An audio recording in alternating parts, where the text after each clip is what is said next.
আমি তো মনে করি প্রত্যেকটি মুমিনের রাসূল সাল্লাল্লাহু আলাইহি ওয়াসাল্লামের বিদায়ের ভাষণ মুখস্থ রাখা দরকার। প্রত্যেকটি মানুষের মুখস্থ রাখা দরকার। সুতরাং আমি খুব সংক্ষিপ্তভাবে আপনাদের কাছে আজকে বিদায় হজের ভাষণটা আপনাদেরকে জানাবো। আল্লাহ যেন আপনাদের সবাইকে শোনার বুঝার তৌফিক দান করে দেয়।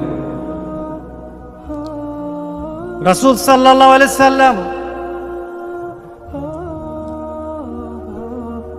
শুক্রবার দিন ছিল, জুমাবার ছিল, ৯ জিলহজ। ওনার যে উষ্টটি ছিল, উট ছিল, উটের নাম ছিল কাসওয়া। রাসূল সাল্লাল্লাহু আলাইহি সাল্লাম এটার মধ্যে আরোহণ করলেন। বাতনুল ওয়াদি, রাসূল সাল্লাল্লাহু আলাইহি সাল্লাম সেখানে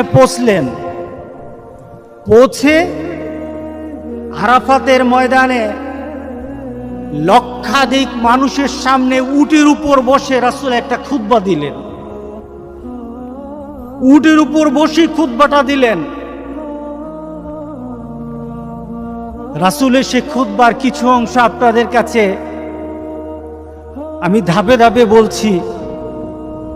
রাসূল সাল্লাল্লাহু আলাইহি সাল্লাম সর্বপ্রথম যারা তার সামনে সাহাবায়ে কেরামের ১,২৪,০০০, ৪০,০০০ হিসাব সবাই ঠিকভাবে দিতে পারে নাই, লক্ষাধিক মানুষ ছিল। রাসূলের হাতে গড়া সাহাবী,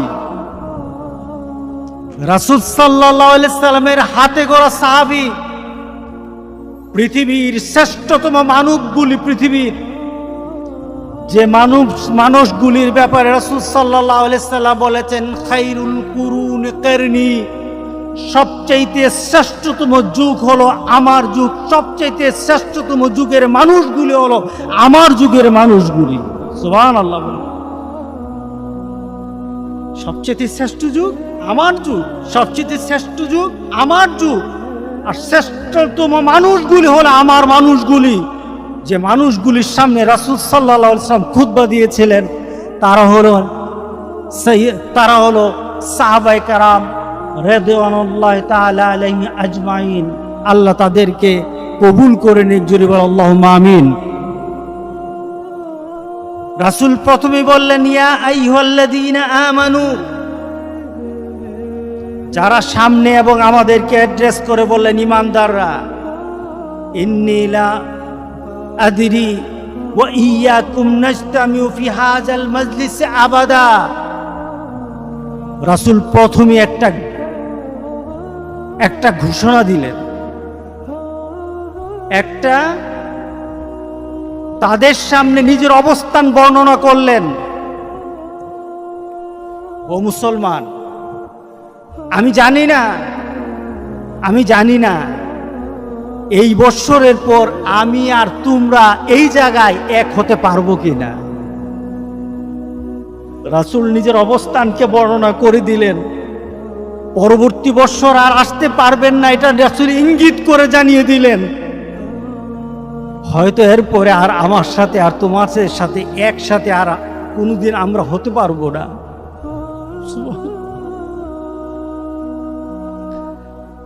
এরপর রাসূল সাল্লাল্লাহু আলাইহি সাল্লাম বললেন, আলা কুল্লু শাইইন মিন আমরিল জাহিলিয়াতি তাহতা কাদামি। ও আমার সাথীরা, ও আমার মুসলমানরা, ও আমার সাহাবীরা, তোমাদের আগে একটা যুগ ছিল, এটা হলো অন্ধকারের যুগ, জাহিলি যুগ। যুগটার নাম কি? অন্ধকারের যুগ, জাহিলি যুগ। জাহিলি হয়েছে এই কারণে নবী ছিল না, জাহিলি হয়েছে এই কারণে কোরআন ছিল না, জাহিলি হয়েছে এই কারণে আমার রাসূলের সিরাত ছিল না, এর জন্য জাহিলি হয়ে গেছে। রাসূল সাল্লাল্লাহু আলাইহি সাল্লাম বললেন, জাহিলি যুগের যত নিয়ম আছে, সামাজিক নিয়ম, পারিবারিক নিয়ম, রাজনৈতিক নিয়ম, যত ধরনের নিয়ম আছে সব আজকে আমি আমার পায়ের নিচে এগুলি ফেলে দিলাম। সব পায়ের নিচে, আমার পায়ের নিচে সব আমি আজকে ফেলে দিলাম। জাহিলি যুগের আর কিছু থাকবে না আজ থেকে। দিনটা কি দিন বলেন তো দেখি? বিদায় হজের ভাষণ। আজকের পরে কোন আর জাহিলি যুগের নিয়ম নীতি আর চলবে না, সব আমার পায়ের নিচে। রাসূল সাল্লাল্লাহু আলাইহি সাল্লাম দায়িত্বহীন ভাবে ঘোষণা দিয়ে বললেন, মাউদুন, আজ থেকে সব বাতিল। গোটা পৃথিবীর সকল নিয়ম বাতিল। আজকে হবে কোরআনের দিন, আজ থেকে হবে কোরআনের দিন, আজ থেকে হবে মুহাম্মদুর রাসূলুল্লাহ সাল্লাল্লাহু আলাইহি সাল্লামের সুন্নতের দিন। আজ থেকে হবে। আল্লাহু আকবার বললেন না? রাসূল ঘোষণা দিয়ে সকল নীতিকে রাসূলের পায়ের নিচে ফেলে রাসূল চুরমার করে দিলেন, আর চলবে না।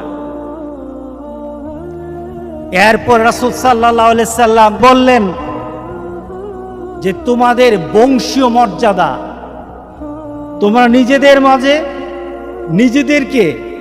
নিজেদের বংশ পরিচয়, অর্থের গৌরব, তোমাদের ক্ষমতার দাম্ভিকতা, তোমাদের মাঝে যাই থাকুক, আজকে মুহাম্মদ সাল্লাল্লাহু আলাইহি সাল্লাম আরাফাতের ময়দানে ঘোষণা দিয়ে বললেন, সব আমি আজকে থেকে ধ্বংস করে দিলাম। আজকে কোনো গর্ব নাই, আজকে কোনো একজন আরেকজনের উপর কোনো মর্যাদার দাবিদার হবে না, বংশের দাবিদার কিছু নেই। রাসূল সাল্লাল্লাহু আলাইহি সাল্লাম বজ্র কণ্ঠে বললেন, ইয়া আইয়ুহান নাস আলা ইন্না রাব্বাকুম ওয়াহিদুন। ও মুসলমান, গোটা পৃথিবীর মানবতাকে ঘোষণা দেওয়া হচ্ছে যে পৃথিবীর জন্য, সবার জন্য, তোমাদের জন্য রব কয়জন? একজন। রব কয়জন? একজন। ওয়া ইন্না আবাউকুম ওয়াহিদুন, এবং সবার তোমাদের পিতা একজন, পিতার নাম হলো আবুনা আদম, সবাই আদম থেকে। আলা ফাদলালে আরাবিন আলা আজামি ওয়ালা আলা আজামিন আলা আরবি। আজকে অনারবের উপর আরবের, আরবের উপর অনারবের, ওয়ালা আলে আহমারা আলাল আসওয়াদ ওয়ালা আলে আসওয়াদা আলাল আহমারা ইল্লা বিত্তাকওয়া। আজকে অনারবের উপর আরবের, আরবের উপর অনারবের, লালের কালোর উপর লালের, লালের উপর কালোর, কোনো ধরনের কোনো একজনের এই কারণে মর্যাদা হবে না। একজনের বাড়ি সৌদিতে, তার মর্যাদা বেশি, আরেকজনের বাড়ি বাংলাদেশ, তার মর্যাদা কম। আল্লাহর কাছে তা কোনোদিন হবে না। আল্লাহর কাছে মর্যাদার জন্য শুধু একটাই দরকার, ইল্লা বিত্তাকওয়া। যার কলিজায় তাকওয়া আছে, তার মর্যাদা আল্লাহর কাছে আছে। সুবহানাল্লাহ, সুবহানাল্লাহ। আরবের লোকের মর্যাদা বাড়বে, রাসূল ঘোষণা দেয় নাই। কোন বংশের মানুষের মর্যাদা বেশি, আল্লাহ রাসূল ঘোষণা দেয় নাই। কোন অর্থশালী মানুষের মর্যাদা বেশি, রাসূল ঘোষণা দেয় নাই। কোন সমাজপতির মর্যাদা বেশি, রাসূল ঘোষণা দেয় নাই। একটা রাস্তার ফকিরের মর্যাদা অনেক হয়ে যেতে পারে যদি তার ভিতরে আল্লাহর তাকওয়া থাকে। ঘোষণা দিয়েছেন মুহাম্মদুর রাসূলুল্লাহ সাল্লাল্লাহু আলাইহি ওয়াসাল্লাম। আল্লাহু আকবার। আচ্ছা, আমি আপনাদেরকে আজকে বলি তো, রাসূলের এই ঘোষণার পর আমাদের অন্তরে নিজের মর্যাদা সম্পর্কে, নিজের সম্পর্কে আল্লাহর কাছে আমাদের মনের চাহিদা, মনের ইচ্ছা, মনের আবেগ বাড়ে না কমবে? বেড়ে যাবে না? আপনি তখন চাইবেন না আপনার সমাজের মধ্যে, আপনার পরিবারের মধ্যে ক্ষমতা কার বেশি, অর্থ কার বেশি। আপনি যখন জেনে ফেললেন মুহাম্মদ সাল্লাল্লাহু আলাইহি সাল্লাম বলেছে যার ভিতরে তাকওয়া আছে তার মর্যাদা বেশি। আপনার ঘরের পাশে বড় লোক হতে পারে, তাকওয়া যদি না থাকে সে ফকিরের থেকে আরো ফকির। কথা ঠিক আছে কিনা বলে?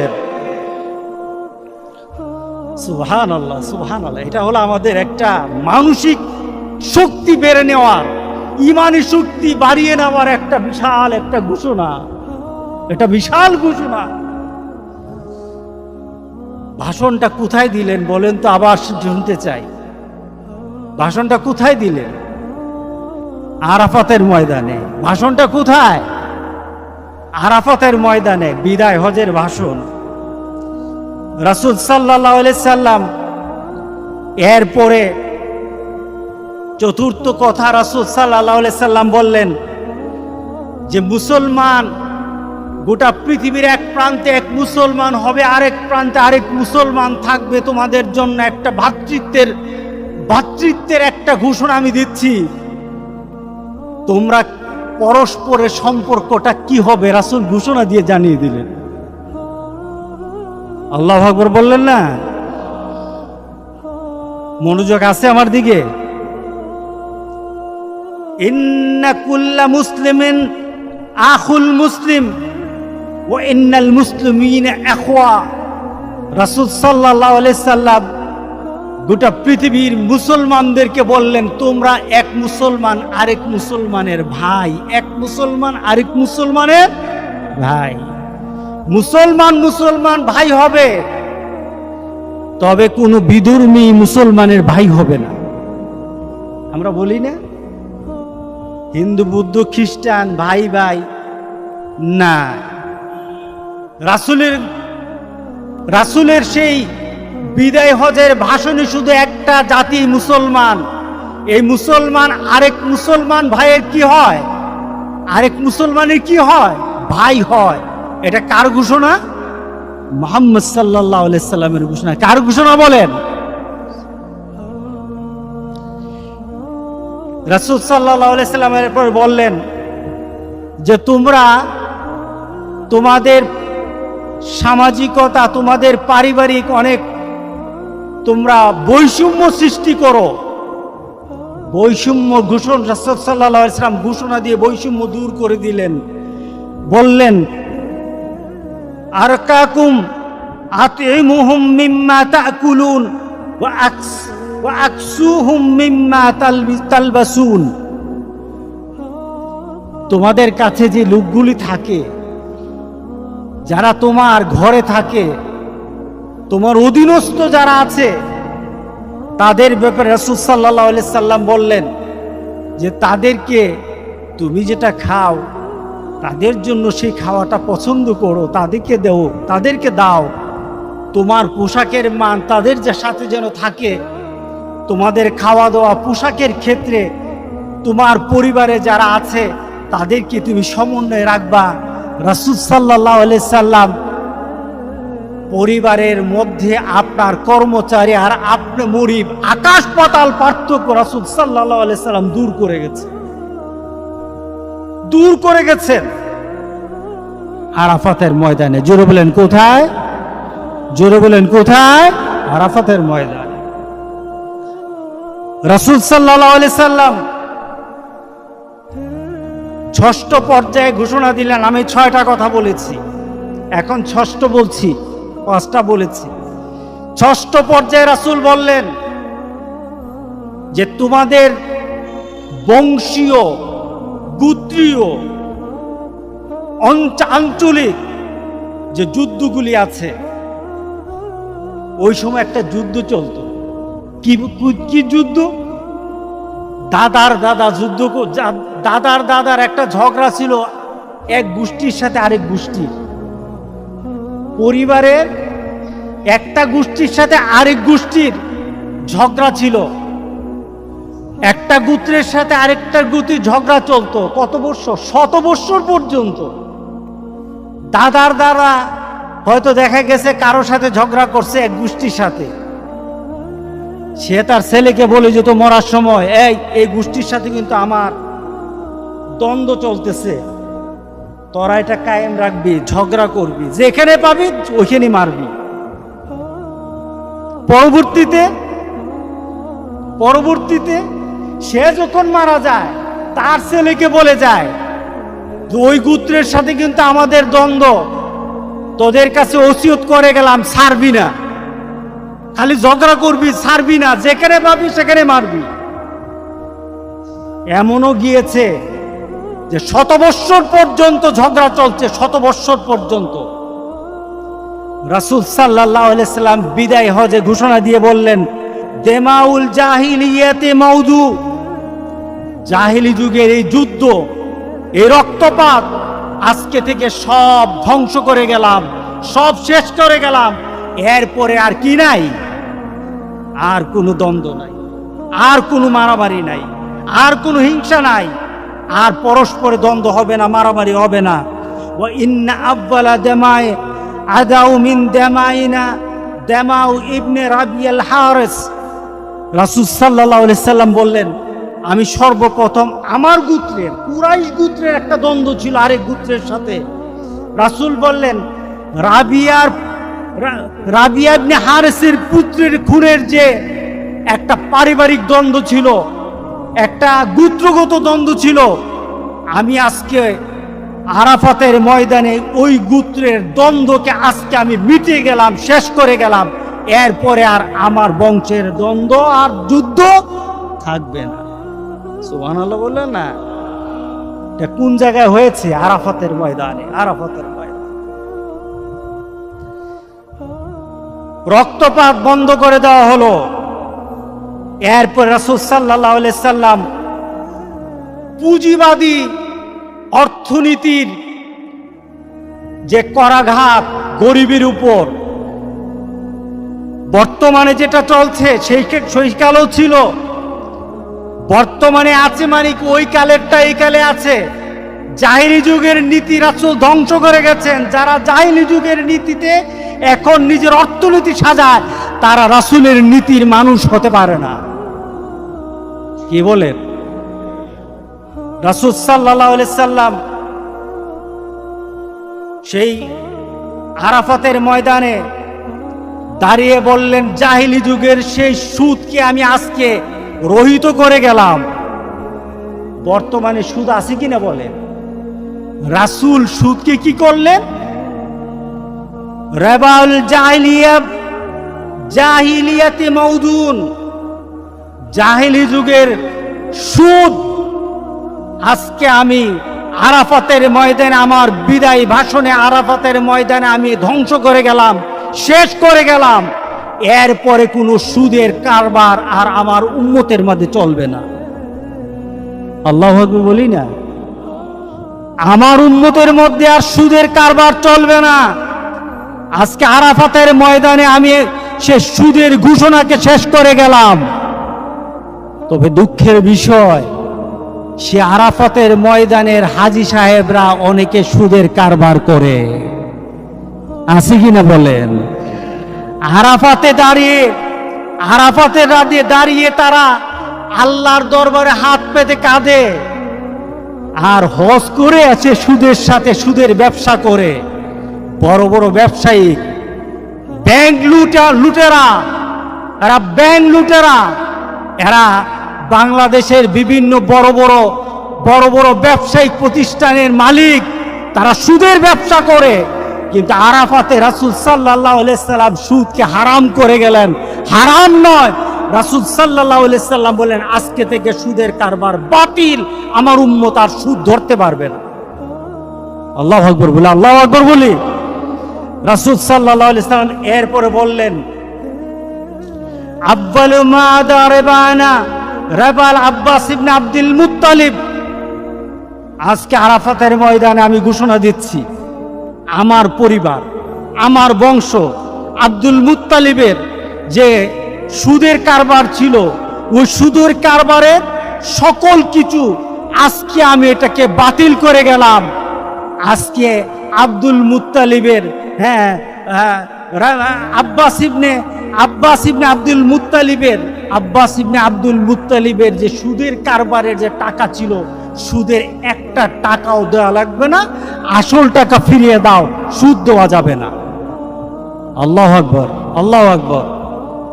রাসূল সাল্লাল্লাহু আলাইহি সাল্লাম আরাফাতের ময়দানে সেই সুদকে বললেন, আজ থেকে সুদকে আমি বাতিল করে গেলাম। সুতরাং আরাফাতের ময়দানে যারা দাঁড়িয়েছেন, আবার দেশে ফিরে এসে যদি সুদের সাথে আপনারা হাত মিলান, আল্লাহর কসম খেয়ে বলি, আপনি রাসূলের কথা রাখেন নাই, আপনার হজ আল্লাহর দরবারে উঠবে না। কি বলেন? আপনার হজ কবুল হবে না। কারণ বিদায় হজের ভাষণ ছিল আমার রাসূলের, কিয়ামত পর্যন্ত প্রত্যেকটি উম্মতের জন্য দিক নির্দেশনা। এই দিক নির্দেশনার ভাষণে বাইরে গিয়ে যারা হজ করবে তাদের হজ হবে না, তাদের হজ হবে না। জালিমের হজ হবে না, সুদখোরের হজ হবে না, যারা নিজেদেরকে গর্ব করে অনেক বড় মনে করে তাদের হজ হবে না, তাদের হজ হবে না। কথা ঠিক আছে কিনা বলেন? আল্লাহু আকবার, আল্লাহু আকবার। আজকে রাসূল সাল্লাল্লাহু আলাইহি সাল্লাম তখন বিদায় ভাষণে শেষ যে কথাটা বললেন, পরবর্তী কথা আরো কয়েকটা কথা বলেছেন। আজকে নারীবাদী, নারী অধিকার, নারীরা মনে করে নারীদেরকে ইসলাম অধিকার দেয় নাই। ও নারী, তুমি তো আমার মা। ও নারী, তুমি তো আমার আল্লাহ বলেছেন তুমি হলো আমার সবচেয়ে প্রশান্তি। ও নারী, তুমি হলে আমার সবচাইতে কলিজার, আমার মেয়ের জাতি। তুমি তো পৃথিবীর শ্রেষ্ঠতম জাতি। তোমার মর্যাদা আল্লাহ রাসূল যা দিয়েছেন পৃথিবীর কেউ দিতে পারবে না। রাসূল সাল্লাল্লাহু আলাইহি সাল্লাম বিদায় হজে পুরুষের কথা বলে নাই, নারীদের ব্যাপারে সতর্ক করে বলেছেন, ওয়াত্তাকুল্লাহ ফিন নিসা, নারীদের ব্যাপারে আল্লাহকে ভয় করো, সাবধান, নারীদের উপর অত্যাচার করো না, নারীদের উপর জুলুম করো না, নারীদের অধিকারের উপর তোমরা হস্তক্ষেপ করো না, নারীদের যে অধিকার আছে অধিকার ফিরিয়ে দাও, মর্যাদা ফিরিয়ে দাও, সম্মান দাও। তোমার মা, তোমার স্ত্রী, তোমার মেয়েকে সবচাইতে মর্যাদা দাও, আল্লাহ তোমাকে দুনিয়া তোমার আখিরাতে শান্তির ব্যবস্থা করে দিবেন। কে বলেছে? মুহাম্মদুর রাসূলুল্লাহ। কখন বলেছেন? বিদায়ী ভাষণে বলেছেন। ভয় করো আল্লাহকে।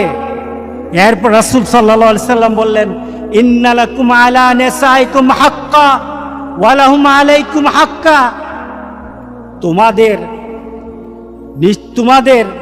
তোমাদের যেমন নারীদের উপর হক আছে, নারীরাও তোমাদের উপর হক আছে, বলেছেন মুহাম্মদুর রাসূলুল্লাহ। এরপর রাসূল সাল্লাল্লাহু আলাইহি সাল্লাম বললেন যে আরবের যারা বিভিন্নভাবে মানুষের উপর অত্যাচার করে, বিভিন্নভাবে মানুষের উপর অত্যাচার করে, গরিবের উপর বড় লোকের অত্যাচার, ক্ষমতাসীন যারা দুর্বল তাদের উপর অত্যাচার, শাসক সবচাইতে দুর্বল যার দুর্বলের উপর অত্যাচার। রাসূল সাল্লাল্লাহু আলাইহি সাল্লাম এই ঘোষণা দিলেন সেই রাসূলের বিদায় ভাষণে, ইন্না দিমাকুম ওয়া আমওয়ালুকুম আলাইকুম হারাম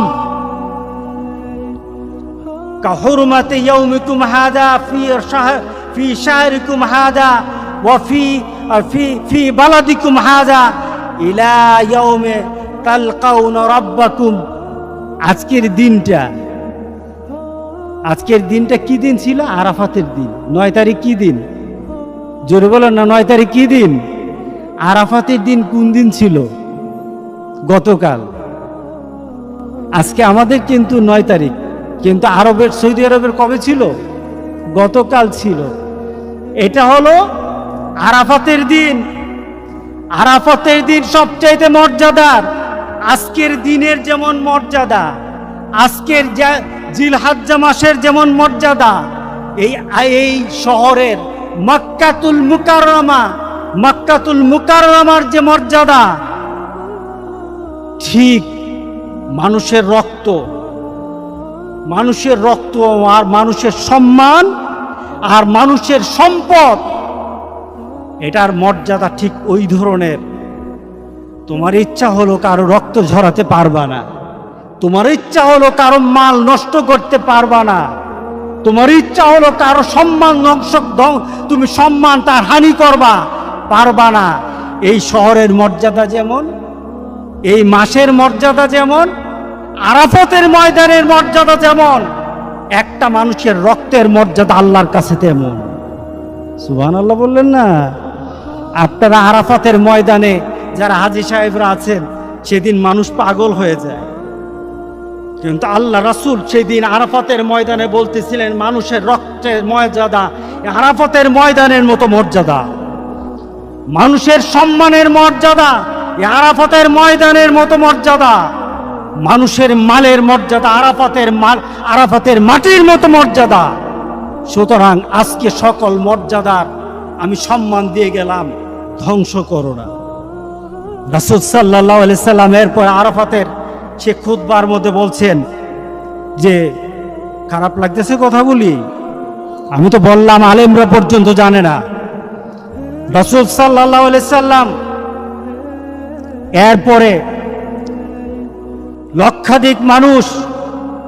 লক্ষাধিক মানুষ তাদের সামনে রাসূল সাল্লাল্লাহু আলাইহি সাল্লাম বললেন, ইন্নী কাদ তারাকতু ফীকুম মা লান তাদিল্লু বাদা ইন আসাইতুম বিহি কিতাবুল্লাহ।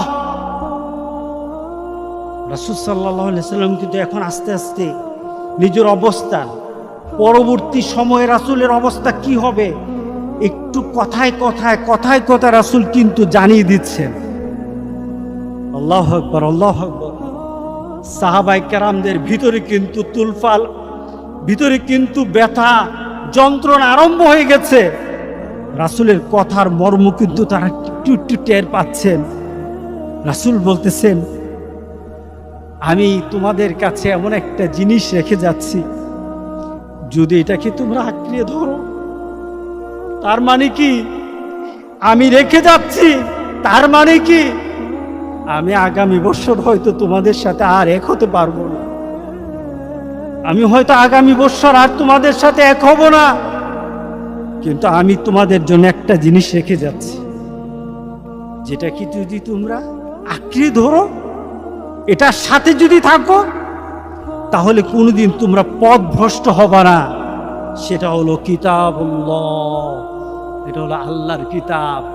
যার সাথে আল্লাহর কিতাব আছে, যেই সমাজে আল্লাহর কিতাব আছে, যেই ঘরে আল্লাহর কিতাব আছে, ওই পরিবার, ওই সমাজ কোনোদিন নষ্ট হবে না, ওই মানুষগুলি কখনো পথভ্রষ্ট হবে না, বলেছেন মুহাম্মদুর রাসূলুল্লাহ। শোনা দিচ্ছেন আস্তে আস্তে। এরপর রাসূল সাল্লাল্লাহু আলাইহি সাল্লাম নিজের নবুয়তের অবস্থা বর্ণনা করলেন, আইয়ুহান নাস ইন্নাহুম লা নাবিয়্যা বাদি ওয়ালা উম্মাতা বাদাকুম ফাবুদু রাব্বাকুম ওয়াসাল্লু খামসাকুম ওয়াসুমু শাহরাকুম ওয়াআদ্দু যাকাতা আমওয়ালিকুম তিবাতান বিহা আনফুসুকুম ওয়াতাহজ্জুনা বাইতা রাব্বিকুম তাদখুলুল জান্নাতা রাব্বিকুম। যে ঘোষণা দিলেন, ও গোটা পৃথিবীর মানুষ, আমার পরে আর নবী হবে না। দেখুন তো রাসূল কোন দিকে অগ্রসর হচ্ছে। লা উম্মাতা বাদাকুম, তোমাদের পরে আর কোন উম্মত নাই, উম্মতে মুহাম্মাদই শেষ, আমার পরে নবী হবে না, আর তোমাদের পরে কোন উম্মত হবে না। 5 ওয়াক্ত নামাজ ঠিকভাবে আদায় করো, 5 ওয়াক্ত নামাজ ঠিকভাবে আদায় করো। রমাদান মাসের রোজাগুলি ঠিকভাবে রাখো, যাকাত দাও,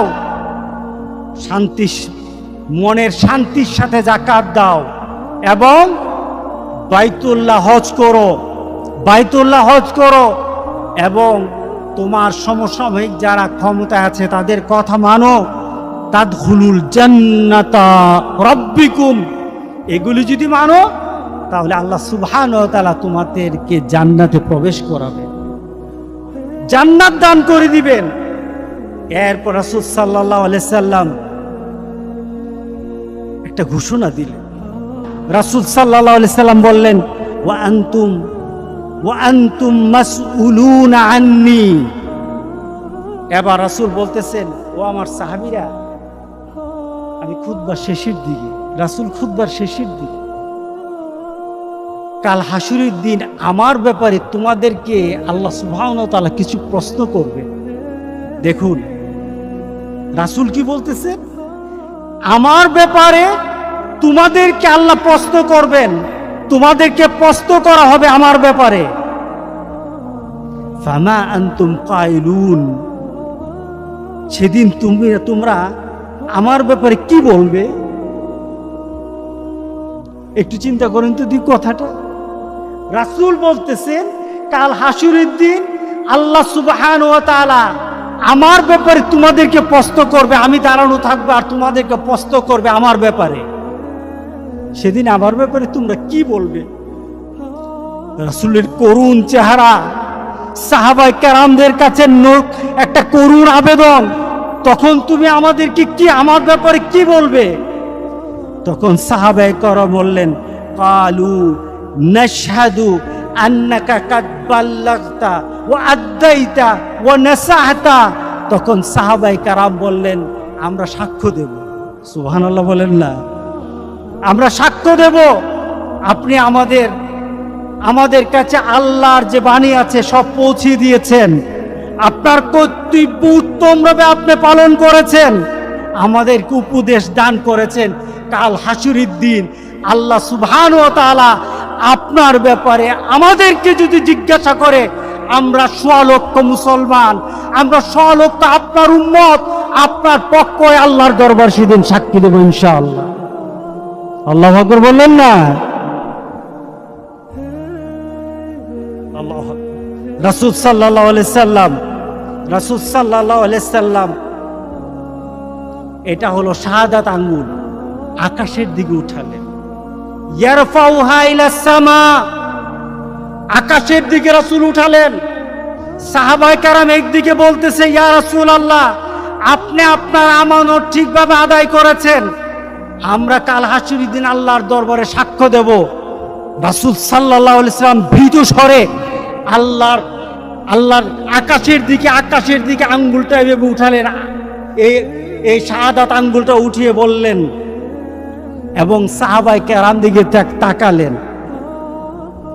ইয়ানকুতুহা ইলান নাস, আল্লাহুম্মা আশহাদ, আল্লাহুম্মা আশহাদ, আল্লাহুম্মা আশহাদ। আয় আল্লাহ তুমি সাক্ষী থাকো, আয় আল্লাহ তুমি সাক্ষী থাকো, আয় আল্লাহ তুমি সাক্ষী থাকো। আমার উম্মতেরা আমার ব্যাপারে যা কথা বলেছে, যে আমি তাদের কাছে আমার কথাগুলি, তোমার দেওয়া কথাগুলি পৌঁছে দিয়েছি, তারা সাক্ষী দিচ্ছে আজকে আরাফাতের ময়দানে তারা সাক্ষী দিচ্ছে। মাবুদ, সেই সাক্ষী তুমি কবুল করো, কবুল করো, কবুল করো। যেরকম আল্লাহু আকবার। রাসূল আল্লাহর দরবারে সাক্ষী মানতেছে, সাহাবায়ে কেরামদেরকে সাক্ষী মানতেছে যে আল্লাহ তুমি সাক্ষী কবুল করে নাও, সাক্ষী কবুল করে নাও, সাক্ষী কবুল করে নাও। এটা ছিল রাসূল সাল্লাল্লাহু আলাইহি সাল্লামের বিদায় হজের ভাষণ। আরো কিছু কথা আছে, কি বলেন? এই কথাগুলি মানা দরকার আছে কিনা বলেন? আপনি হজ করতে যান, বিদায় হজের ভাষণ জানেন না, দেখা যায় কি ওই বিদায় হজে আমার রাসূলের শেষ কথাগুলি আপনি পালন করতে পারেন না। হজ করার পরে, হজ করে এসে আপনি আবার সেই খারাপ কাজের মধ্যে মত্ত হয়ে যান, হজের কিছু জানেন না। এই হজ আপনাকে জান্নাতের সুসংবাদ দিবে না, দিবে না, দিবে না। কথা ঠিক আছে কিনা বলেন?